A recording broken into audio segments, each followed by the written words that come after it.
نحمده ونصلي على رسوله الكريم اما بعد فاعوذ بالله من الشيطان الرجيم بسم الله الرحمن الرحيم لقد كان لكم في رسول الله أسوة حسنة صدق اللہ العظیم کہ محمد سے وفا تو نے تو ہم تیرے ہیں، یہ جہاں چیز ہے کیا لوح و قلم تیرے ہیں۔ قاری احسان محسن دامت برکاتہم العالیہ نے ایک شعر میں کہا کہ ہمیشہ کامیابی نے قدم اس کے ہی چومے ہیں، محمد مصطفیٰ کی بات جس انسان مانی ہے۔ شیخ سعدی رحمت اللہ علیہ کا مشہور شعر ہے کہ خلاف پیغمبر کا سیرا گزید کہ ہرگز بمنزل نخواہد رسید۔ عزیزان گرامی اور میری مائیں، اللہ تبارک و تعالی نے ہمیں اور آپ کو پیارے حبیب صلی اللہ علیہ وسلم کی سیرت کو اپنانے کا حکم دیا ہے، پیارے حبیب صلی اللہ علیہ وسلم کے طریقے کو اپنانے کا حکم دیا ہے، اور پیارے حبیب صلی اللہ علیہ وسلم کا طریقہ ہمارے لیے آئیڈیل ہے، ہمارے لیے نمونہ ہے، ہمارے لیے راہ عمل ہے، ہمارے لیے راہ نجات ہے۔ اور پیارے حبیب صلی اللہ علیہ وسلم کے طریقے کو چھوڑ کر کے کوئی اور طریقہ اختیار کریں گے تو پھر یاد رکھیے ہمارے لیے مشکل کھڑا ہو جائے گا، ہمارے لیے راہیں تنگ ہو جائیں گی اور دشواریوں کا سامنا کرنا پڑ جائے گا۔ میری مائیں، میں نے جس آیت مقدسہ کی آپ کے سامنے تلاوت کی ہے اس میں اللہ تعالیٰ نے صاف لفظوں میں حکم دے دیا کہ پیارے حبیب صلی اللہ علیہ وسلم کی زندگی، پیارے حبیب صلی اللہ علیہ وسلم کا اٹھک بیٹھک، پیارے حبیب صلی اللہ علیہ وسلم کا رہن سہن، پیارے حبیب صلی اللہ علیہ وسلم کی نمازیں، پیارے حبیب صلی اللہ علیہ وسلم کے روزے، پیارے حبیب صلی اللہ علیہ وسلم کا حج کرنے کا وہ مبارک طریقہ، پیارے حبیب صلی اللہ علیہ وسلم کے صدقات و خیرات کرنے کا اور فیاضی کا وہ انداز، سب پیارے حبیب صلی اللہ علیہ وسلم نے ہمیں اور آپ کو سکھلا دیا ہے۔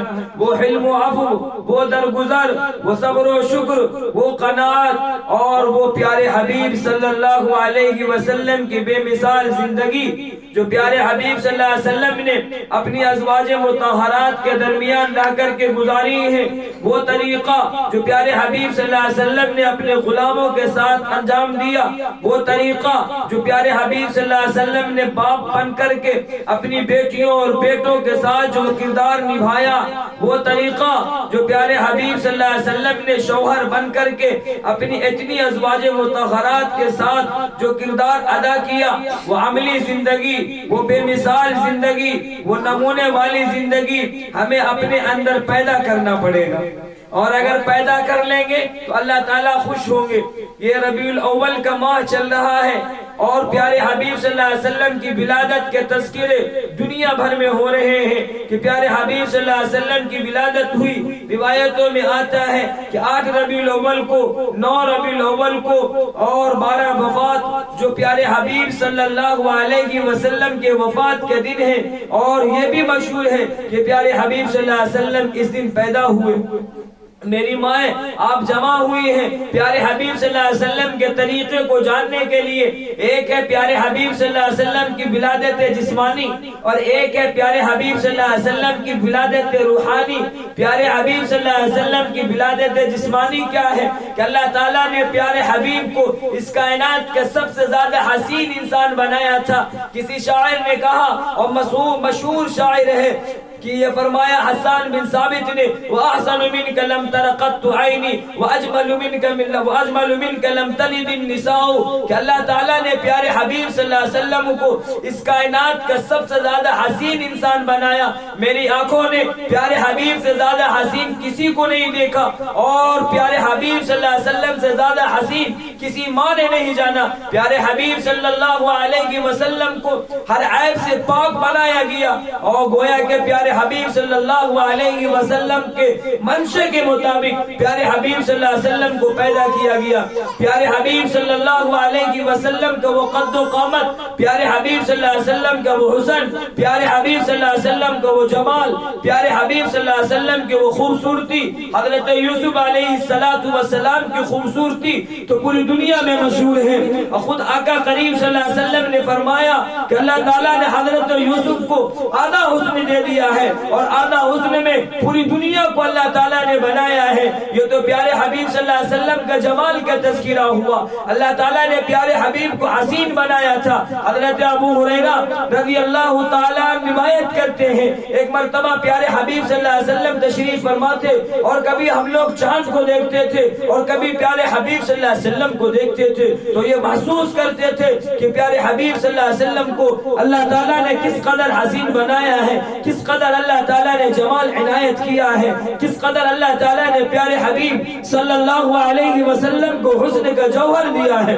یہ پیارے حبیب صلی اللہ علیہ وسلم کو اللہ تعالیٰ نے گورا بنایا تھا، خوبصورت بنایا تھا اور ہلکی سی گندمی رنگ بھی تھی اور نہ بہت زیادہ لمبے تھے اور نہ پستہ قد تھے. بہت زیادہ لمبا انسان بھی اچھا نہیں لگتا ہے اور پستہ قد انسان بھی اچھا نہیں لگتا ہے. پستہ قد انسان ہو تو اس کو آدمی ٹھینگے ٹھینگے کہہ دیتا ہے، بہت زیادہ لمبا ہو تو بھی کہتا ہے لمبو انسان ہے، پتہ نہیں آسمان کو توڑ ڈالے گا. پیارے حبیب صلی اللہ علیہ وسلم کو اللہ تعالیٰ نے درمیانی قد و قامت کے حساب سے بنایا تھا. وضاقتہ اللہ تعالیٰ نے بڑا نرالا بنایا تھا. پیارے حبیب صلی اللہ علیہ وسلم کے چہرے کو دیکھ کر کے سارے انسان حیبت میں پڑ جاتے تھے اور دیکھنے کی قوت نہیں ہوتی تھی. پیارے حبیب صلی اللہ علیہ وسلم کو اللہ تعالیٰ نے اتنا جمال عنایت کیا تھا. حضرت یوسف کو جب عزیز مصر نے زلیخا نے دیکھا تو دیوانہ ہو گئی، پاگل ہو گئی اور پورے مصر کی بیگمات بھی پاگل ہو گئی.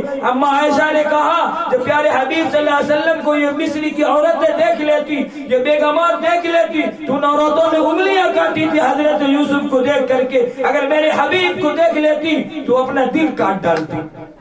میری مائیں، اللہ نے آپ کو اس قدر حسن دیا تھا.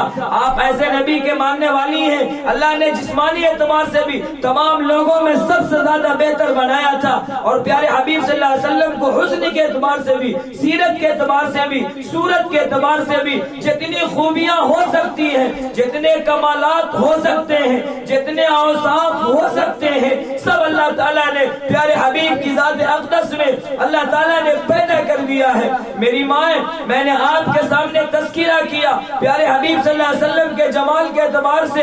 پیارے حبیب صلی اللہ علیہ وسلم کا جمال، اللہ تعالیٰ نے آپ جیسا انسان نہ پیارے حبیب سے پہلے کسی کو پیدا کیا ہے، نہ پیارے حبیب کے بعد قیامت تک کسی کو پیدا کرے گا. اس لیے کہ جس سانچے میں ڈھال کر کے اللہ تعالیٰ نے پیارے حبیب کو بنایا وہ سانچا ہی نہیں ہے. اس لیے کسی اور کو ایسی خوبصورتی، ایسی قد و قامت، ایسا جمال، ایسا حسن، ایسی اللہ تبارک و تعالیٰ نے خوبصورتی بنائی تھی، کسی اور انسان میں اللہ تعالیٰ کو ایسی خوبصورتی نہیں بنانی ہے. اس لیے کہ اس کائنات کے سب سے زیادہ حسین انسان اللہ تعالیٰ نے پیارے حبیب صلی اللہ علیہ وسلم کو بنایا تھا. جسمانی اعتبار سے بھی اللہ تعالیٰ نے تمام لوگوں میں سب سے زیادہ قوی اور طاقتور بنایا تھا. اللہ تعالیٰ نے پیارے حبیب صلی اللہ علیہ وسلم کے رہن سہن، اٹھک بیٹھک، یہ سب جمال کا تذکرہ کہ پیارے حبیب صلی اللہ علیہ وسلم کے ہاتھ، پیارے حبیب صلی اللہ علیہ وسلم کے پیر، پیارے حبیب صلی اللہ علیہ وسلم کا سر مبارک، پیارے حبیب صلی اللہ علیہ وسلم کا دست مبارک، پیارے حبیب صلی اللہ علیہ وسلم کا رجل مبارک، پیارے حبیب صلی اللہ علیہ وسلم کا بطن مبارک. اتنا موٹا بھی پیٹ نہیں جو پیٹو لگے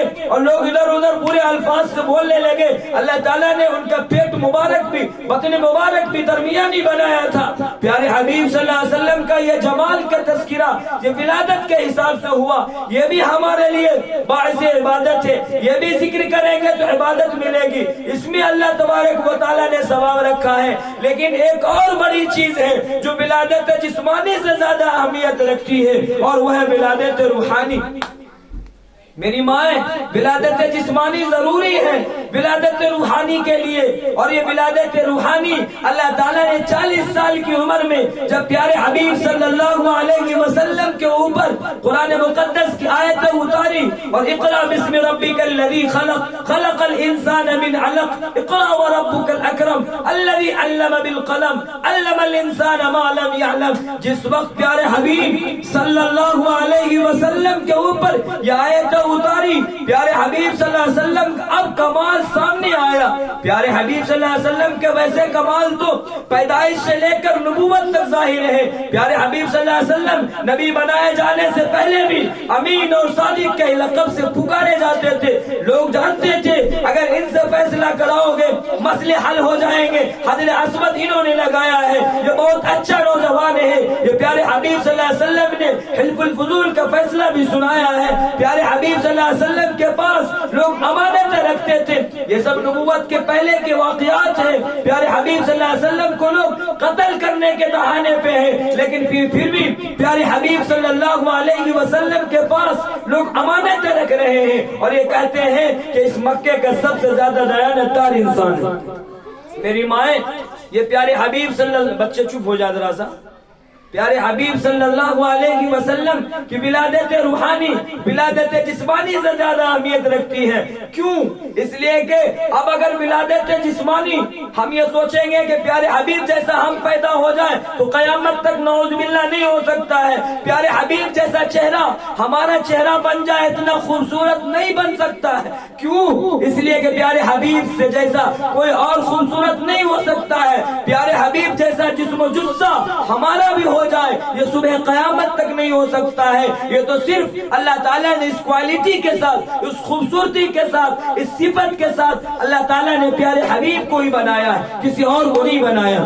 میری مائیں، اس سے زیادہ اہمیت رکھتی ہے ولادت روحانی، ولادت روحانی کہ پیارے حبیب صلی اللہ علیہ وسلم اپنی اہلیاؤں کے ساتھ، اپنی محترماؤں کے ساتھ، امہات المؤمنین کے ساتھ کس طرح برتاؤ کرتے تھے۔ پیارے حبیب صلی اللہ علیہ وسلم کے گھریلو زندگی کس طرح تھے، جب وہ گھر جاتے تھے تو خود سے آٹا بھی گوندھ لیتے تھے اور اپنے جوتے کے تسمے بھی لگا لیتے تھے، خود سے پیارے حبیب پانی بھی بھر لیتے تھے، خود سے بستر بھی بچھا لیتے تھے، خود سے چادر بھی لگا لیتے تھے، اور خود سے کپڑے بھی دھل لیتے تھے، خود سے کپڑے بھی پہن لیتے تھے۔ اور یہ ضروری نہ تھا کہ پیارے حبیب صلی اللہ علیہ وسلم کو کوئی لا کر کے دے، اتنے خدام تھے میری ماں، آپ اندازہ نہیں لگا سکتی ہے۔ ہر امہات المؤمنین، ہر ماں یہ چاہتی تھی کہ پیارے حبیب کا ہر کام میں انجام دے دوں، لیکن پیارے حبیب صلی اللہ علیہ وسلم نے اپنے اوقات طے کر رکھے تھے، عبادت کے اوقات الگ تھے، لوگوں سے معاشراتی تعلقات الگ تھے، اور پیارے حبیب صلی اللہ علیہ وسلم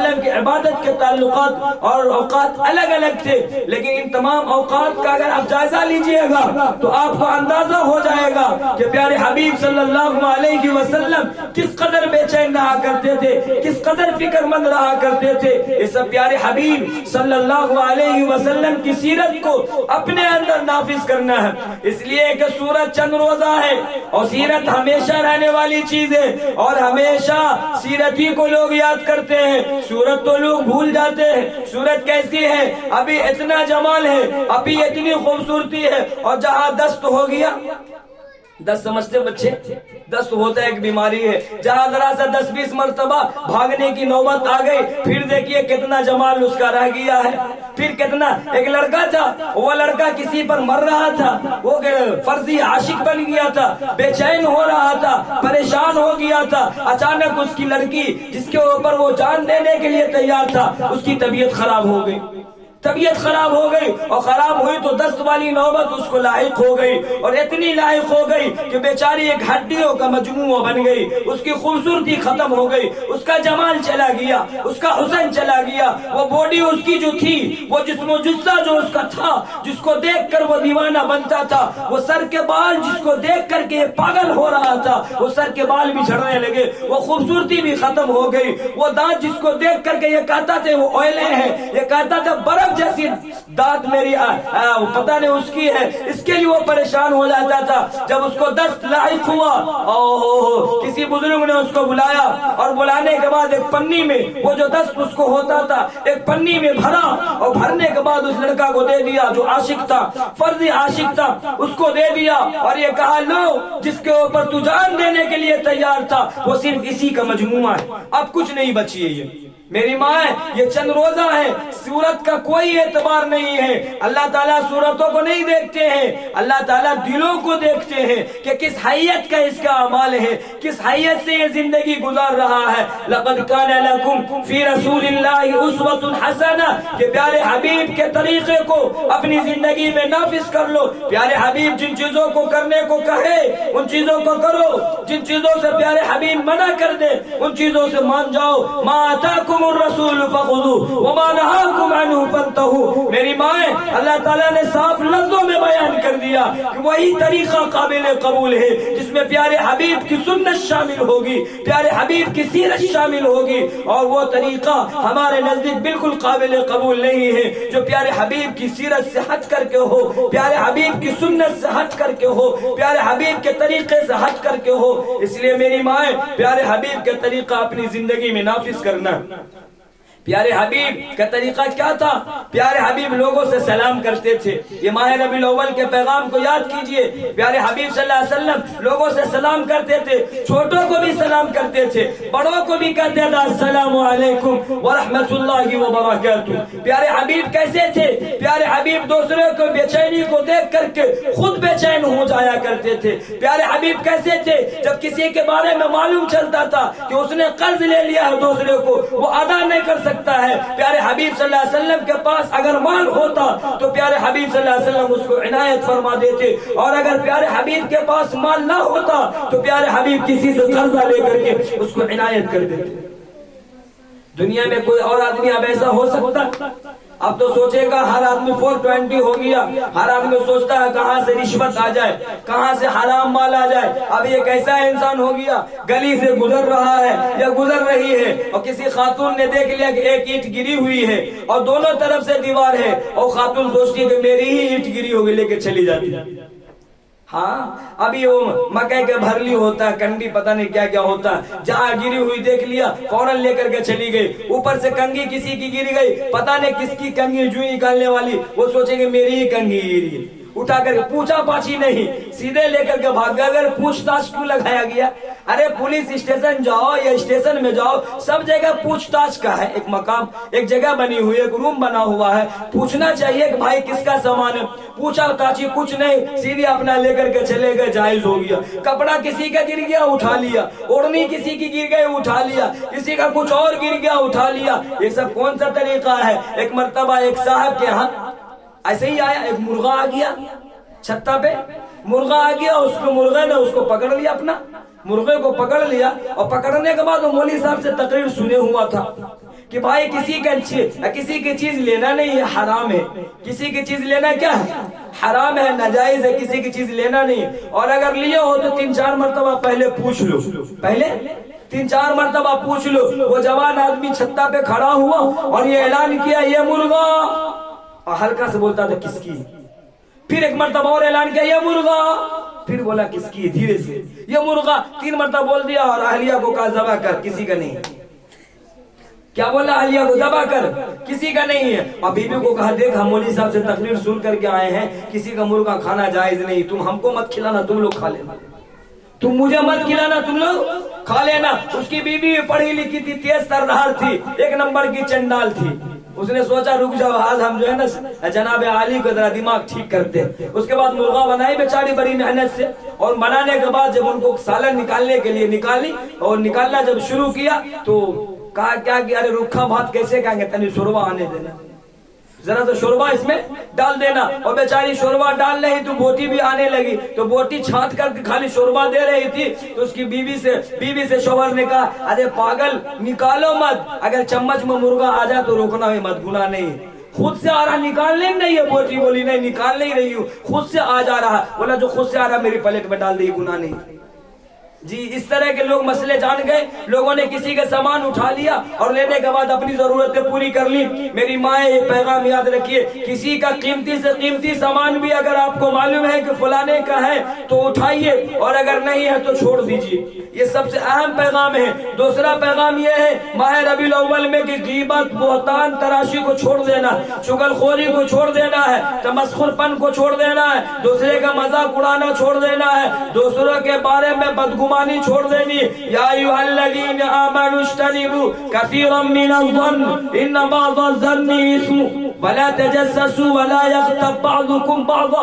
دوسرے کی غیبت نہیں کرنی ہے، دوسرے کے ٹوہ میں نہیں پڑنا ہے، دوسرے کے پیچھے نہیں پڑنا ہے، دوسرے کی بہتان تراشی نہیں کرنی ہے، دوسروں کی خوشحالی کو دیکھ کر کے جلنا نہیں ہے، بلکہ خود خوشحال رہنا ہے اور دوسرے کی خوشحالی کو دیکھ کر کے اللہ کا شکر ادا کرنا چاہیے۔ اور اپنی تنگی میں اگر نعوذ باللہ وہ ہے تو پھر اللہ کے لیے صبر کرے اور یہ کہے اللہ نے یہی فیصلہ ہمارے لیے کیا۔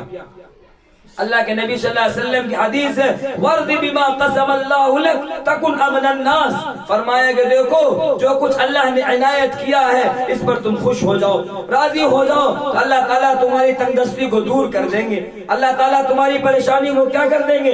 دور کر دیں گے۔ وَآسِنْ إِلَىٰ جَارِكَ، اور پیارے حبیب صلی اللہ علیہ وسلم نے فرمایا اپنے پڑوسیوں کے ساتھ بھلائی کیا، اپنی پڑوسیوں کے ساتھ بہتری کیا کرو، اپنے پڑوسیوں کے ساتھ حسن سلوک کیا کرو، اپنے ماں باپ کی خدمت کیا کرو۔ میری مائیں آج طے کیجئے کہ انشاءاللہ اپنے ماں باپ کی خدمت کریں گے، اپنی ساسو اماں کی خدمت کریں گے اور اپنے سسر وغیرہ کی خدمت کریں گے۔ لیکن آج کیا ہے کہ خدمت کا یہ درجہ ختم ہو گیا، یہ الٹا ہو گیا۔ وہ لڑکا با تو ساس کے لیے جان دیتا ہے، جو لڑکا ہوتا ہے وہ ساس کے لیے جان دیتا ہے، لیکن جو اس کی بیوی ہوتی ہے وہ اس کی ماں کے لیے جان دے دیتی۔ ہاں وہ تیار نہیں تھی خدمت کرنے کے لیے، اور وہ بیچارہ جو لڑکا ہوتا ہے وہ بیچارہ جہاں سسرال گیا ایک نمبر کا سیب لے کر کے جاتا ہے، ایک نمبر، باپ رے ساس کے پاس جا رہے ہیں، ایک نمبر کا سیب لے کر کے جائے گا۔ اب مٹھائی تو سب سے بڑھیا اور سب سے مہنگی مٹھائی، ہوٹل میں جاتا ہے کہتا سب سے مہنگی مٹھائی دیجیے۔ ہاں جب امی کے پاس جاتا ہے تو چینی لے کر کے بھی نہیں جاتا، سرا ہوا رسگلہ بھی لے کر کے نہیں جاتا ہے، یہ 100 روپے کلو جلیبی بھی لے کر کے نہیں جاتا ہے۔ یہ سب میری بہنوں کا کرشمہ ہے۔ اگر میری بہنیں زور ڈال دے کہ جس طرح آپ میرے لیے مرتے ہیں اسی طرح آپ اپنی ماں کے لیے بھی مریے، اپنے باپ کے لیے بھی مریے، تو میری ماں ہے میں قسم کھا کر کہہ سکتا ہوں یہ شکایتیں بند ہو جائیں گی۔ لیکن کیا ہے اپنے لیے تو ایک دم جان دینا اور پھر ماں کے لیے کچھ نہیں، کبھی بات چیت بھی نہیں، کبھی خیر خیریت بھی لینا مشکل ہو جاتا ہے، اپنے آپ میں مگن ہے، خوشحال ہے۔ اس لیے میری مائیں اگر کوئی خوشحال ہونا چاہتا ہے یا ہونا چاہتی ہے تو اس کے لیے ضروری شرط یہ ہے کہ پیارے حبیب صلی اللہ علیہ وسلم کے طریقے کو اپناتے ہوئے اپنی ساس کا بھی خیال کرے، اپنے سسر کا بھی خیال کرے اور اپنے گھر کی جو نندے ہیں ان کا بھی خیال کرے، شرعی حدود میں رہ کر کے جتنا اس سے ہو سکے اور اس کے گھریلو کام کاج کو انجام دے۔ یہ میری ماں یہ آپ کے لیے پیغام ہے۔ اور ایک اور پیغام دے رہا ہوں جو ہمیشہ اپنے علماء سے، ائمہ سے، حفاظ سے، قراء سے اور خود بیانات میں سنی ہوں گی یا پڑھی ہوں گی، نمازوں کا اہتمام کرنا ہے، نمازوں کا اہتمام کرنا ہے۔ نمازیں ہماری زندگی سے چلی گئی۔ میری مائیں نمازیں مومن کا معراج ہے۔ پیارے حبیب صلی اللہ علیہ وسلم نے فرمایا الصلاۃ معراج المؤمن، یہ نماز مومن کا کیا ہے؟ معراج ہے۔ مومن نماز کے ذریعے سے اللہ کے نزدیک ایک مقام حاصل کر سکتا ہے۔ اللہ سے اگر بات کرنا چاہتا ہے اور اندرونی بات کرنا چاہتا ہے، کچھ اپنے خیالات ظاہر کرنے ہیں، کچھ باتیں کرنی ہیں، تو سب سے بہترین ذریعہ ہے نماز پڑھ کر کے۔ اللہ تعالیٰ نے فرمایا یا ایھا الذین آمنوا استعینوا بالصبر والصلاۃ، کہ دیکھو نماز اور صبر کے ذریعے سے اللہ سے مدد حاصل کرو۔ یہ بھی میری ماں یاد رکھنی ہے۔ اور ایک اور پیغام یاد رکھنا ہے کہ پیارے حبیب صلی اللہ علیہ وسلم کے اخلاق کریمانہ کو اپنی زندگی میں نافذ کرنا۔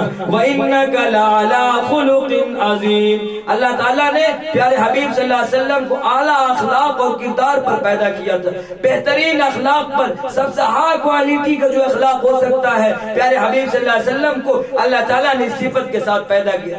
فَبِمَا رَحْمَةٍ مِّنَ اللَّهِ لِنتَ لَهُمْ وَلَوْ كُنتَ فظا غلیظ القلب لانفضوا من حولك۔ یہ پیارے حبیب صلی اللہ علیہ وسلم کی صفت کہ پیارے حبیب صلی اللہ علیہ وسلم سخت روح نہیں تھے، پیارے حبیب صلی اللہ علیہ وسلم ایک دم خوب غصے میں بھرے ہوئے نہیں رہتے تھے، نرم دل تھے، اور اگر پیارے حبیب صلی اللہ علیہ وسلم غصے میں بھرے ہوئے ہوتے، ہمیشہ ایک دم سخت روح ہوتے، تو لوگ آپ کے قریب نہ ہوتے۔ پیارے حبیب کے لوگ اسی لیے قریب ہوئے کہ پیارے حبیب صلی اللہ علیہ وسلم کے اندر مٹھاس، پیارے حبیب صلی اللہ علیہ وسلم کی زبان میں، پیارے حبیب صلی اللہ علیہ وسلم کی گفتگو میں، پیارے حبیب صلی اللہ علیہ وسلم کے طریقے میں ایک شیریں ہے، پیارے حبیب صلی اللہ علیہ وسلم کے طریقے میں ایک مٹھاس ہے۔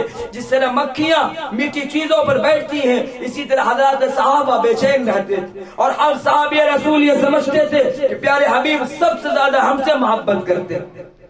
یہ بھی یاد رکھیے، اور ایسا نہیں ہے ایک سے محبت کیجئے ایک سے نہیں، 4 بیٹے ہیں تو ایک کو مانا 3 کو ایک دم ڈیلیٹ، 4 بیٹی ہے تو ایک کو مانا باقی 3 کو ڈیلیٹ، 4 پوتو ہے تو 4 بہویں ہیں تو ایک بہو کو مانا 3 کو ڈیلیٹ، اس کے بعد 2-4 وہ تو یہ بھی کہہ دیتی ہے کہ ہمارا مرا منہ بھی نہ دیکھے تو۔ ہاں، یہ بھی نصیحتیں اور وصیتیں ہوتی ہیں، یعنی ہم مر جائیں تو میرا منہ بھی مت دیکھنا۔ میری ماں اس طرح کی باتیں کہنے کی اجازت نہیں ہے، اور نہ کرنی چاہیے اور نہ کہنی چاہیے، اس لیے یہ بھی پیارے حبیب صلی اللہ علیہ وسلم کا اخلاق اپنے اندر نافذ کرنا ہے۔ پیارے حبیب صلی اللہ علیہ وسلم کے کیسے اخلاق تھے، ایک واقعہ کہہ کر کے میں اپنی بات ختم کرتا ہوں کہ پیارے حبیب صلی اللہ علیہ وسلم کا اخلاق سنیے۔ پیارے حبیب صلی اللہ علیہ وسلم ایک مرتبہ دعوت کی اور ایک شخص آیا اور نوباری تھا اور اجنبی تھا، پیارے حبیب صلی اللہ علیہ وسلم کی خدمت میں حاضر ہوا، حضرات صحابہ سے معلوم کیا کوئی اس قابل نہ تھا کہ ان کو کھلاتا، پیارے حبیب صلی اللہ علیہ وسلم نے اپنے گھر ان کو مہمان بنا لیا، اور مہمان بنانے کے بعد کھلایا پلایا، رات میں وہ انسان کھانا بھی کھایا پیا بھی، اس کے بعد پیخانہ کر کے چلا گیا، پورے بستر کو خراب کر کے چلا گیا، اور جانے لگا تو وہ خدا خیر کرے وہ تلوار بھول گیا، جاتے ہوئے تلوار بھول گیا۔ جب وہ چلا گیا اس کو یاد آیا کہ میں تو تلوار بھول گیا ہوں، مجھے تلوار لینے کے لیے واپس جانا چاہیے۔ پھر واپس آیا، پیارے حبیب صلی اللہ علیہ وسلم بھی بے چین ہیں، آخر کیا تکلیف ان کو ہو گئی، بیچارے ناراض ہو کر کے ہمارے یہاں سے چلے گئے، میں معافی مانگوں گا، میں ان سے کہوں گا کہ معاف کر دو۔ وہ بندہ آیا، پیارے حبیب صلی اللہ علیہ وسلم نے ان سے معافی مانگی اور کہا مجھے معاف کر دو، تم کو تکلیف ہو گئی، تمہیں پریشانی ہو گئی، تم مجھے معاف کر دو۔ پیارے حبیب صلی اللہ علیہ وسلم سے معافی مانگ لیا، کہا یا رسول اللہ آپ سے تکلیف، میری ذات سے آپ کو تکلیف ہوئی ہوگی، لیکن نعوذ باللہ آپ کی ذات سے مجھے کوئی تکلیف نہیں ہوئی۔ پیارے حبیب نے اپنے ہاتھوں سے بستر صاف کیا، وہ پیخانہ اور پیشاب اور باتھ روم صاف کیا جو اس انسان نے کیا۔ پیارے حبیب صلی اللہ علیہ وسلم کے اس اخلاق سے وہ دیوانہ ہو گیا، اور پیارے حبیب صلی اللہ علیہ وسلم سے کہا یا رسول اللہ اپنے دست مبارک پر مجھے کلمہ پڑھا دیجیے۔ یہ صرف اخلاق کی بنیاد پر، میری ماں آج ہمارا اخلاق گھٹیا ہو گیا، آج ہمارا اخلاق اتنا گھٹیا ہو گیا، ہم بینا بھی اسی کو دیتے ہیں جس نے مجھے بینا دیا ہو۔ یہ بینا سمجھتے ہیں، تحفہ کو بولتے بینا، یہ تحفہ ہم اسی کو دیں گے، اپنی بیٹی کی دعوت میں ہم اسی کو بلائیں گے جس نے مجھے دعوت دیا تھا، اسی کو ہلدی دن دعوت دیں گے جس نے مجھے دیا ہے، اسی کو جلیبی بانٹیں گے جس نے بانٹا ہے، داماد آیا تو اسی کو رسگلہ دیں گے جس نے اپنے داماد میں ہم کو رسگلہ دیا ہے۔ یہ کیا دیوانہ پن ہے، یہ کیا ہے بینا، یہ سب ناجائز ہے۔ ہاں جتنی وسعت ہے آدمی دے آدمی لے، لیکن دل میں کدورت رکھ کر کے نہیں اسی کو دینا ہے، اس کے علاوہ نہیں دینا ہے، اسی کو دینا ہے اس کے علاوہ نہیں، اور اگر نہیں دیا اس نے ایک مرتبہ تو اس کے ہاں جانا آنا بند، ہرنی مرنی سب بند۔ یہ میری ماں میں زیادہ چلتا ہے، اس لیے میری ماں طے کیجیے انشاءاللہ پیارے حبیب صلی اللہ علیہ وسلم کے طریقے کو اپنائیں گے۔ پیارے حبیب کو اللہ تعالیٰ نے رحمت للعالمین بنایا، پیارے حبیب صلی اللہ علیہ وسلم کو اللہ تعالیٰ نے اخلاق کریمانہ کے اوصاف سے نوازا تھا۔ پیارے حبیب صلی اللہ علیہ وسلم حلیم تھے، پیارے حبیب صلی اللہ علیہ وسلم اب و درگزر کے اعلیٰ مقام پر فائز تھے، پیارے حبیب صلی اللہ علیہ وسلم صبر و شکر کے اعلیٰ مقام پر تھے، پیارے حبیب صلی اللہ علیہ وسلم کے پاس اندازہ لگائیے 30 دن ہو گئے، ایک روایت میں ہے کہ پیارے حبیب صلی اللہ علیہ وسلم کے 30 دن ہو گئے، کھانے کے لیے کچھ بھی نہ تھا جو انسان کھا سکے سوائے اس کے کہ جو حضرت بلال اپنے بغل میں چھپا کر کے لے آئے۔ اندازہ لگائیے اگر کوئی بغل میں یہ پاؤں کے نیچے کچھ چھپانا چاہے کس قدر کتنی مقدار میں وہ چھپا سکتا ہے، اتنی ہی مقدار میں 30 دن ہو گئے، 30 راتیں ایسی گزر گئی کہ پیارے حبیب صلی اللہ علیہ وسلم کو کچھ کھانے کو نہ ملا، لیکن کوئی مانگنے کے لیے آتا تھا تھا پیارے حبیب اسے عنایت فرما دیتے تھے۔ آج کیا ہے، دیگچی میں گوشت رکھا ہوا ہے، چاول رکھا ہوا ہے، سبزیاں بنی ہوئی ہیں، دودھ دہی رکھے ہوئے ہیں، کوئی مانگنے والا آ گیا کہ مدرسے سے آیا ہوں، بچے کے لیے مانگ رہا ہوں، وہ کہتی ہے جاؤ جاؤ نہیں ہے کوئی۔ ارے سب کچھ مالک تو آپ ہیں، شوہر نے آپ کو مالک بنا دیا ہے، سب کچھ آپ مالک ہیں، لیکن یہ ہے کہ کوئی مانگنے والا آیا تو کہہ دیتی ہے کہ نہیں ہے جاؤ۔ اب مچھلی والا اگر آ گیا تھا تب تو شوہر سے پوچھنے کی ضرورت نہیں ہے، کوئی اگر آ گیا ایسے ہی شاپنگ والا تو شوہر سے پوچھنے کی ضرورت نہیں، اپنا خرید لیا۔ اس لیے میری ماں مسئلہ یاد رکھیے، وہ مال جس میں اگر شوہروں نے اجازت نہیں دی خرچ کرنے کی کسی بھی حساب سے تو شوہر کی اجازت کے بغیر خرچ کرنا ناجائز ہے، اور اگر شوہر نے مالک بنا دیا ہے، اپنی ضروریات زندگی خود خرید سکتی ہے تو صدقہ خیرات بھی خود سے دے سکتی ہے۔ یہ مسئلہ آپ یاد رکھ لیجئے۔ میری ماں کہنے سننے سے زیادہ اللہ تعالی عمل کی توفیق دے دے۔ وما علینا الا البلاغ۔